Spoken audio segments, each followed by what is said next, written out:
In today's video, I'm going to teach you how to set up YouTube alerts in OBS Studio. By the end, your stream will show on-screen pop-ups for events like new subscribers or other platform alerts, all powered through a simple browser source in OBS. First, sign in to an alert provider. Popular options include Streamlabs and Stream Elements. These services generate the alert overlays that OBS can display. If you stream on YouTube, make sure your YouTube channel is connected in the provider so it can detect your events. Once you're logged in, look for the section labeled Alert Box or simply Alerts. This is the control center where you'll design how the alerts look and behave. Spend a moment customizing your alerts. Choose the layout, animation, sound, and duration. You can adjust text size and fonts, add custom images or GIFs, and pick colors that match your branding. If your provider offers filters or moderation tools, consider setting minimum thresholds so tiny events don't spam your screen.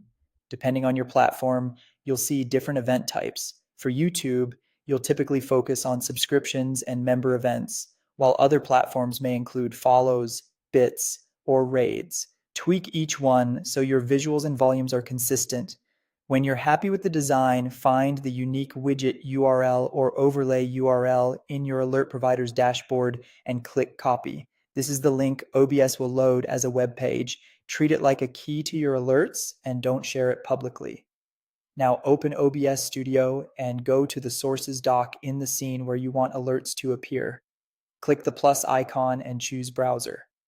Name this source alert so it's easy to find later, then paste the URL you copied into the URL field. Set the width and height to match your canvas, for example 1920 by 1080 if you're streaming in full HD. Click OK to create the source. You'll see a red bounding box in your preview.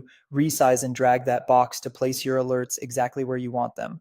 Often a corner that doesn't block gameplay or important overlays. You can fine-tune the position later if you change your layout. Head back to your alert provider and use the test button for each event type. Watch the OBS preview to confirm the alerts appear and that the audio meter moves when a sound plays. If you don't see anything, double check the URL, scene visibility, and that the source isn't hidden behind other layers. That's it.